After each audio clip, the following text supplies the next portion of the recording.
dhukkubbiin himattu xiiqiin of tirsita keessa keen gubachaa fuula kee ibsita utuu fi dadhabduu dhala kee cimsita ofii dungoo taatee fuulli kee tuubaquu dhala kee bobaata arjaa addunyaa kanaa giiftii addunyaa kanaa toltuu addunyaa kanaa eenyu si fakkaata eenyu si qixxaata homtuu si qixxaatu homtuu si fakkaatu inni qabdu fakkaatti hindumu oolmaan kee himamee takkaatti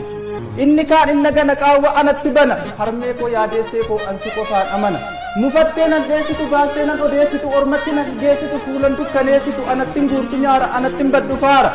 gaarummaa keetu gaara waa'ee koo dhimma kooti kan qalbii kee si'atu mudaan koo inni koo suni simti mul'ates gad hin baastu dhoksitee naaf kafanta akkuman si amanu sanatti na amanta ijaa ilaaltee beekta beeluu dheebuuf dhaba koo qaanii maleen sitti mahee koo boqqoof dhaba koo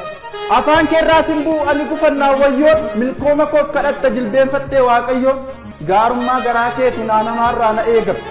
eebba afaan kee ba'utu asiin na ga'e beeka waaqa uumaa gaditti siinan qaba lafarra qofaan kaa'e oolmaa kee qofaan kaa'e maqaa kee qofaan kaa'e waa'ee kee adda baasee namarra tokkittii dachee gubbaa kaniin jijjiirre barri gara laafettii hundaa karaa isheen baane dharri qulqulluu akka waaqaa garraamii akka gugee hidda handhuura keerraa kanan sooradhe dhuge nama ta'uu korbuudhaaf harkaa dhabdee cabattu himimmaan kee facaastee isa tanaaf kadhattu oolmaa kee waanan beekuuf guddisa koobsa cabde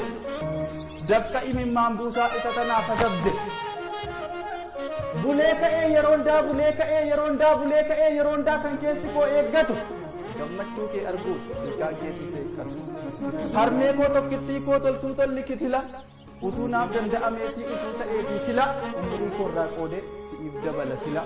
oolmaa qabda anarraa ati wal'aantuu qalbiiti gitan qabdu lafarraa taantuu rabbiiti gammachuu naa guutu gola keetti nam'ee walumaa galatti jiraadhu harmee